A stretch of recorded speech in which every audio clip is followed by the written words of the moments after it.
A woman films herself under three blankets, wearing a beanie indoors, breath faintly visible in her own living room. She is not in Siberia, she is not in northern Canada, she is in Australia in July, and she cannot stop shaking. She grew up in Canada. She is used to real cold, the kind that closes schools and freezes car doors shut. And yet here she is, in a country famous for beaches and sunburn, colder inside her own home than she ever remembers being back home. The clip spread fast, and the comments underneath it told the real story. It wasn't just her. Expat after expat, from countries far colder than Australia on paper, said some version of the same thing. Nobody warned them. Nobody tells you that moving to Australia, land of sunburn and shorts weather, might also mean sleeping in a jacket, hovering near a single portable heater, watching your own breath while you're indoors. One American consultant living in Melbourne put it almost the same way. People kept telling him, "You're used to real winters, you shouldn't feel the cold here." But the cold he felt in Melbourne had nothing to do with the temperature outside. It was about what was and wasn't standing between him and it. Here's the part that makes this stranger than it sounds. Australians already have a nickname for this. They call their own homes glorified tents. Not as an insult from outsiders, but as a phrase locals use about themselves tiredly every winter when the heater runs constantly and the house still won't hold the warmth. This isn't one bad landlord or one unlucky suburb.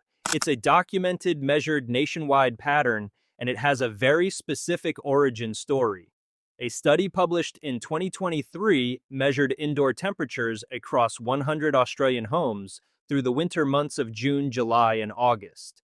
81% of those homes sat below 18 degrees Celsius, the minimum the World Health Organization recommends for healthy indoor living.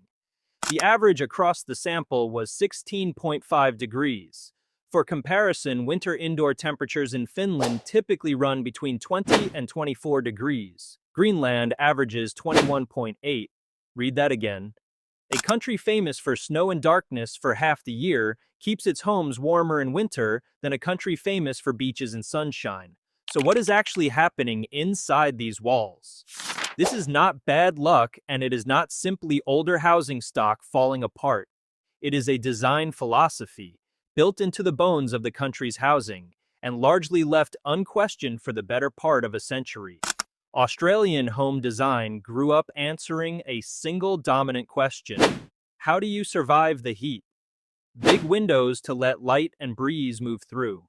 High ceilings to let hot air rise away from where people are living. Verandas to shade walls from direct sun. Deliberate cross-ventilation with rooms positioned so a breeze could travel straight through the house on a stifling January afternoon. On paper, it's smart, climate-responsive architecture. In practice, every single one of those features that cools a house beautifully in summer works exactly backwards in winter. The same airflow that saves you in January bleeds heat straight out of the house in July. For decades, that trade-off didn't bother anyone enough to change it. Because of a cultural attitude, researchers have actually given a name: winter stoicism. The belief that Australian winters are short, mild, and not worth building around. Put on a jumper, turn on a bar heater, it'll be summer again soon enough. That attitude didn't just shape how individual families coped with a cold night, it shaped what regulators required of an entire national housing industry for generation after generation of new construction. It's worth remembering that Australian winters aren't uniformly mild either. Canberra regularly drops below freezing overnight. Hobart sits at a similar latitude to plenty of genuinely cold cities in the Northern Hemisphere.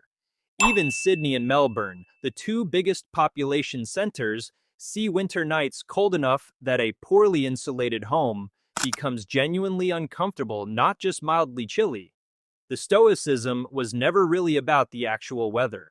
It was about a national self-image, sunburned country, land of beaches, that never quite made room for the idea that parts of Australia get properly cold. Here's the part that turns this from a cultural quirk into a genuine policy failure.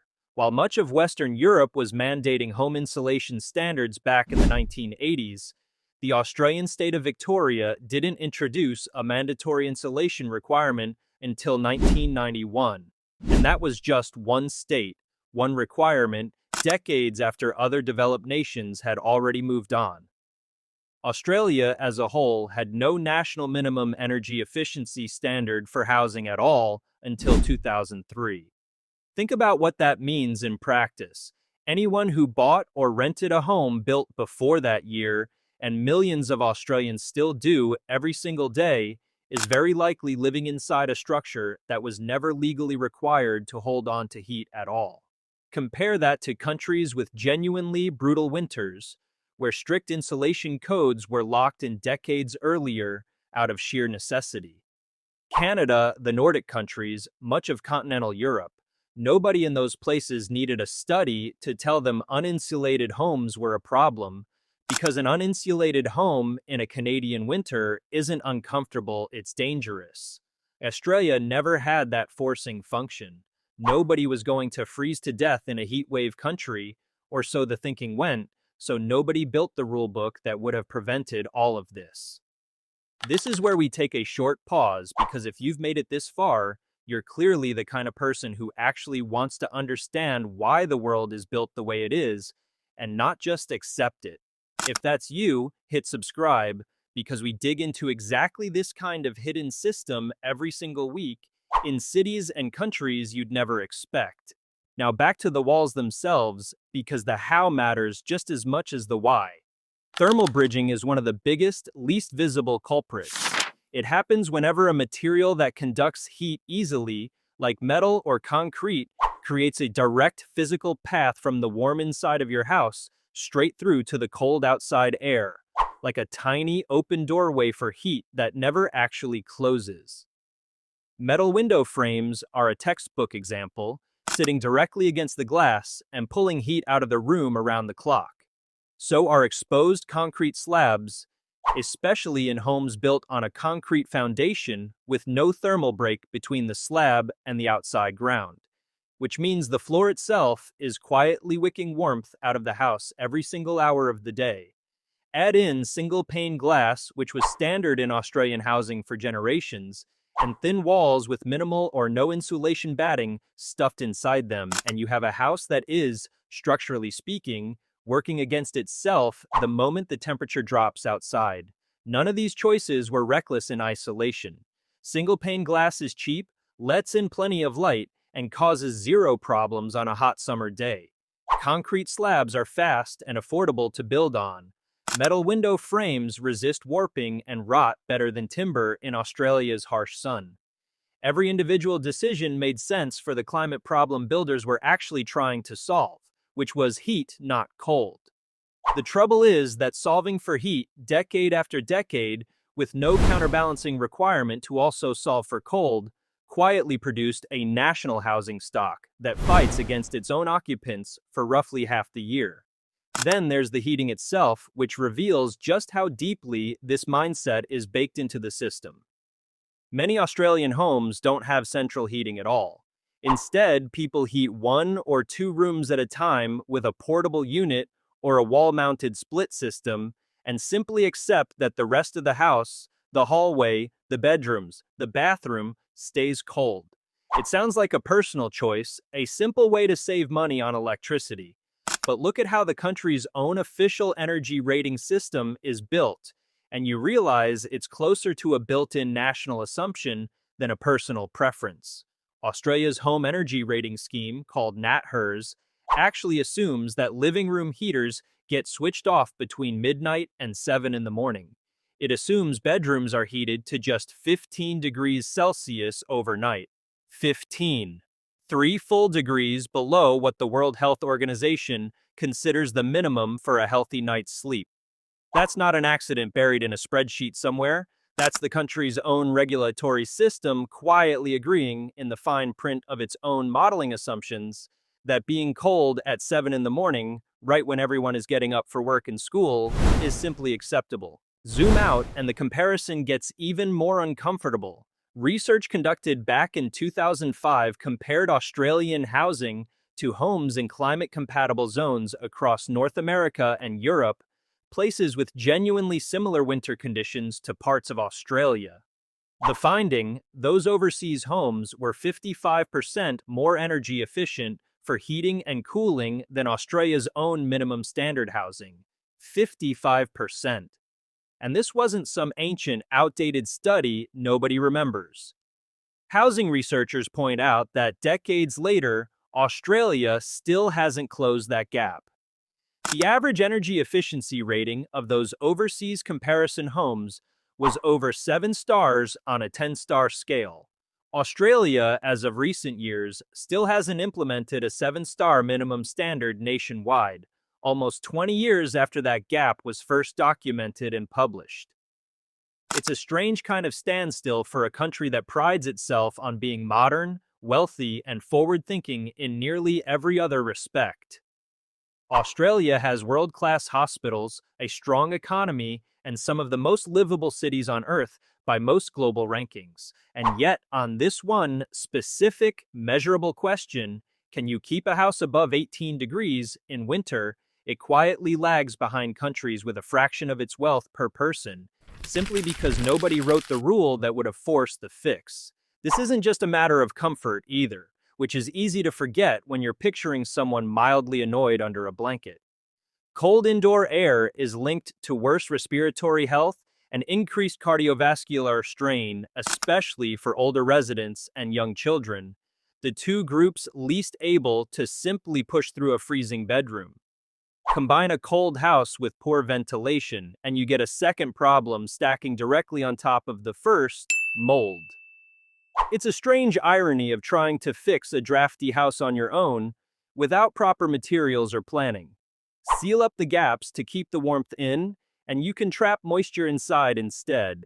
Moisture with nowhere to go, which then spreads across walls, ceilings, and the corners of bedrooms where furniture blocks the airflow. Fixing cold housing properly isn't as simple as just plugging every draft you can find. It requires insulation, sealing, and ventilation working together as a system, which is exactly the kind of coordinated building standard Australia never fully required until very recently, and still doesn't require for most of its existing housing stock. And renters, who make up a significant share of the population in Australia's biggest cities, are often stuck with none of the power to fix any of it themselves. You can't legally rip out old windows or add wall insulation to a property you don't own, no matter how many winters you spend shivering in it. If your rental was built before the 2000s, before those national efficiency standards existed, there's a real chance you're living inside exactly the kind of home this entire story describes, and there's very little you're legally allowed to do about it beyond a space heater, a heavy curtain, and a door snake pressed against the gap under the front door. Some states have started requiring landlords to install a fixed heater in at least the main living area, a genuinely new legal minimum as of the 2020 ICIS. It says something about the starting point that a single working heater in one room counts as a regulatory milestone, so here's the moment that should stick with you. None of this is a mystery Australia is powerless to solve. The fixes are well understood, unglamorous, and used successfully in colder countries around the world for decades. Proper wall and ceiling insulation, ceiling gaps around doors and windows, double-glazed windows instead of single-pane glass, thermal breaks in concrete construction. None of it is exotic engineering. It's the same basic toolkit that made homes in Canada, the UK, and across Northern Europe warm enough to sit comfortably in a t-shirt during winter, heater running quietly in the background, instead of straining against an open sieve of a house. Australia has the wealth, the construction industry, and the technology to do exactly the same thing, today at scale. What it didn't have for the better part of a century was a regulatory system that demanded it. Double-glazed windows are a useful way to picture just how far behind the curve this puts the country. In much of Canada, Northern Europe, and increasingly the colder parts of the United States, double glazing has been the unremarkable default for new construction for decades. Boring, assumed, barely worth mentioning. In Australia, it's still frequently treated as a premium upgrade, something homeowners retrofit later if they can afford it. rather than a baseline requirement builders start with. That single detail, one pane of glass instead of two, sums up the entire story better than almost anything else. The technology was never the obstacle. The expectation was. There are signs the standard is finally starting to shift. Newer national building codes have gradually raised minimum energy ratings, and some states have begun requiring landlords to provide at least basic heating in rental properties. But shifting a national default is slow, and it only applies going forward. It does almost nothing for the millions of existing homes built across the 20th century. Before any of these rules existed, that make up the vast majority of what people are actually living in right now, this winter, tonight. So the next time someone pictures Australia and the image that comes to mind is sunshine, beaches, and barbecues, remember there's another, quieter picture sitting right alongside it. Millions of people in one of the wealthiest countries on Earth, sitting inside their own homes in winter, wrapped in blankets, wearing beanies indoors, waiting for a summer that already feels a long way off. Not because the technology to fix it doesn't exist, simply because for 100 years, nobody made it the rule.